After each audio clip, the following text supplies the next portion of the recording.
এই গরমের সময় আমরা ঠান্ডা আইসক্রিম এগুলো খেতে ভীষণ পছন্দ করি।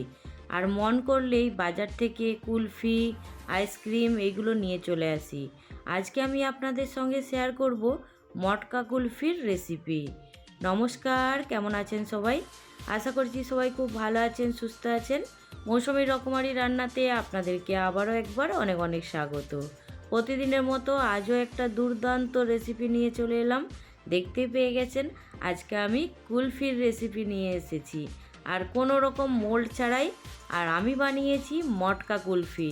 আর বাড়িতে যদি মটকা না থাকে, তার জন্য কিন্তু দুর্দান্ত ব্যবস্থা আছে। আপনারা পুরো রেসিপিটা দেখতে থাকুন, আর ভালো লাগলে অবশ্যই একটা লাইক দিয়ে দেবেন। আর এইখানে দেখুন, কুলফিটা একদম রাবড়ি টাইপের, খেতে দুর্দান্ত স্বাদের হয়। অবশ্যই কিন্তু বাড়িতেও একবার এই গরমের সময় এই রকম মজাদার কুলফি বানিয়ে নিতে পারেন। তো চলুন, তার জন্য গ্যাসটা অন করে এইখানে নিয়ে নিতে হবে দুধ। তবে আমি এখন কড়ার মধ্যে 1 লিটার পরিমাণে দুধ নিয়ে নিচ্ছি। তবে এই কুলফি আইসক্রিমের ক্ষেত্রে ফুল ফ্যাট দুধটা নিলেই বেশি ভালো হবে খেতে। আমি এখন দুধটাকে সাইডে রেখে দিয়েছি। তো কুলফির যে একটা লালচে ভাব আসে, সেইটাকে আনার জন্য আমি প্রথমে একটু ক্যারামেল তৈরি করে নেব। তার জন্য এখানে 3 চামচ পরিমাণে চিনি নিয়েছি। গ্যাস অন করে এবার চিনিটাকে একদম মেল্ট করে নেব। ক্যারামেল বানানো খুবই সহজ, শুধু কিন্তু একটু পদ্ধতিটা জানা থাকলেই সুন্দর ক্যারামেল তৈরি করে নিতে পারবেন। এইখানে আমি গ্যাসের ফ্লেমটাকে লো টু মিডিয়ামে করেই ক্যারামেলটা বানিয়ে নিয়েছি। যদি হাই ফ্লেমে বানানো হয়, অনেক সময় কিন্তু পুড়ে যাওয়ার, তেতো হয়ে যাওয়ার ভয় থাকে। সেই জন্য যারা নতুন তারা একটু সময় নিয়ে ধৈর্য ধরে বানাবেন, দেখবেন সুন্দর ক্যারামেল তৈরি করে নিতে পারবেন। আর যখন ক্যারামেলটা হয়ে যাবে, তখন অল্প অল্প করে দুধটা দিয়ে দিতে হবে। দিয়ে একটু নাড়াচাড়া করতে করতেই যে ক্যারামেলটা রেডি করেছিলেন, দুধটা দেওয়ার সঙ্গে সঙ্গে দেখলেন জমাট বেঁধে গেছে। তো এবার গ্যাসের ফ্লেমটাকে একটু হাই ফ্লেমে করে দিলেই সুন্দর কিন্তু এটা দুধের সঙ্গে মেল্ট হতে শুরু হয়ে যাবে। আর তখন কিন্তু দুধের মধ্যে একটা সুন্দর কালার চলে আসবে। তো এইখানে দেখুন আমি নাড়াচাড়া করে নিচ্ছি। তবে কুলফি বানানোর সময় যে দুধটা আছে, দুধটাকেই জাল দিয়ে একদম ঘন করে নিতে হবে। আর কিন্তু এর বিশেষ কোনো কারণ নেই। এটাকে যত সুন্দর করে গাঢ় করতে পারবেন দুধটা, কুলফিটা খেতে ততটাই সুন্দর হবে। এইখানে দেখুন আমি একটা 10 টাকা দামের আমুল স্প্রে নিয়েছি। সেই আমুল দুধটা এখানে দুধের মধ্যে দিয়েছি। তবে দুধটা কিন্তু এখনও পুরোপুরি খুব গরম হয়নি, সেই জন্যই আমি দুধের মধ্যে পাউডার দুধটা দিয়ে দিয়েছি। আর যদি দুধটা খুব বেশি গরম হয়ে যায়, তখন কিন্তু দুধটা দিলে দলা বেঁধে যাবে। সেই জন্য যদি কড়ার মধ্যেই দিতে থাকেন, তাহলে কিন্তু এই দুধটা অল্প গরম থাকবে, সেই সময়ই দেবেন। আর দেখুন দুধটাকে আমি অনেকক্ষণ জার দিয়ে একদম ঘন করে নিয়েছি। তবে অফ ক্যামেরাতেই জাল দিয়েছি, অনেকক্ষণ টাইম লাগবে, তো সেই জন্য অফ ক্যামেরাতেই এটাকে জাল দিয়ে ঘন করে নিচ্ছি। তা আমি খুন্তির মধ্যে দুধটা একটু তুলে আপনাদেরকে দেখাচ্ছি, বুঝতে পারছেন দুধের মধ্যে কিন্তু দানাদার এসে গেছে। এই রকম দানা দানা থাকলে তখন বুঝতে পারবেন কুলফি বানানোর জন্য দুধটা কিন্তু প্রায় রেডি হয়ে গেছে। এখন আমি স্বাদের জন্য মিষ্টি দিয়ে দিলাম।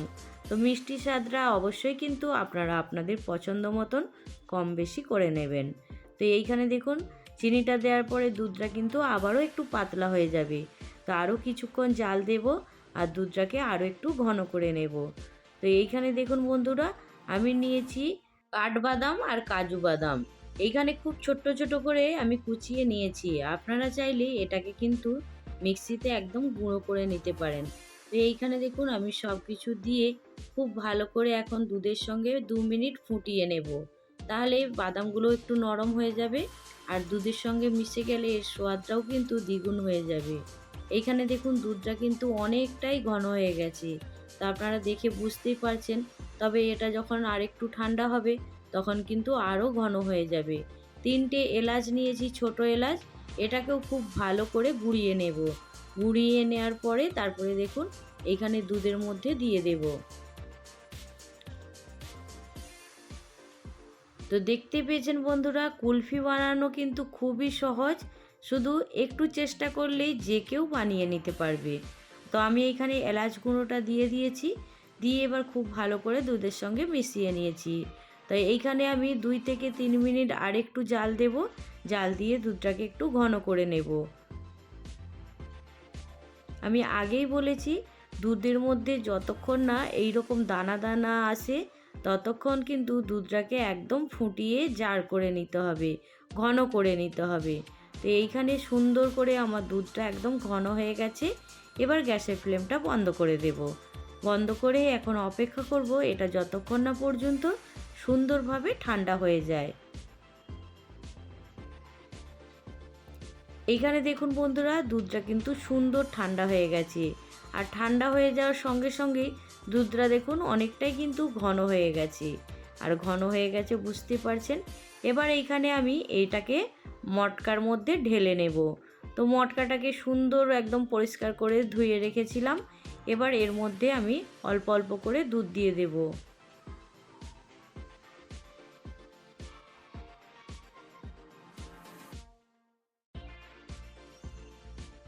আমি এখানে দুটো মটকার মধ্যে সুন্দর করে দুধটাকে এখন ভরে নিচ্ছি। আর মটকার মধ্যে দুধটা ভরে নেওয়ার পরে এবার একটা কাপ নিয়েছি, যেগুলো কিন্তু বাড়িতে প্রায় সবাইয়েরই থাকে।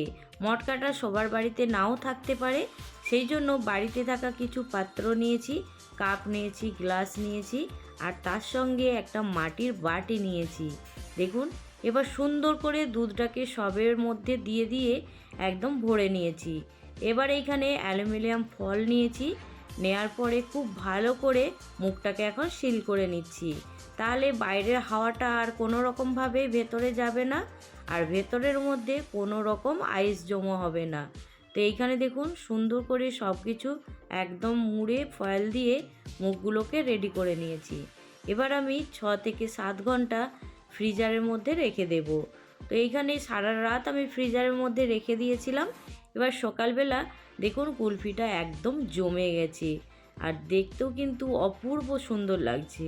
তো আমি এখানে একটা কাজ করেছিলাম, বীজখানে একটু খুলে ভেতরে আমি একটু বাদামের টুকরো দিয়ে দিয়েছিলাম ওপর থেকে, আর সেটাও কিন্তু সুন্দর সেট হয়ে গেছে। দেখুন কুলফিগুলো কি সুন্দর জমেছে না? সত্যিই আপনারা বাড়িতে একবার এইভাবে বানিয়ে দেখতে পারেন, আর যে কেউ কিন্তু বানিয়ে নিতে পারবে। বাড়িতে যদি মটকা না থাকে তারও কিন্তু আমি সুন্দর সমাধান করে দিয়েছি।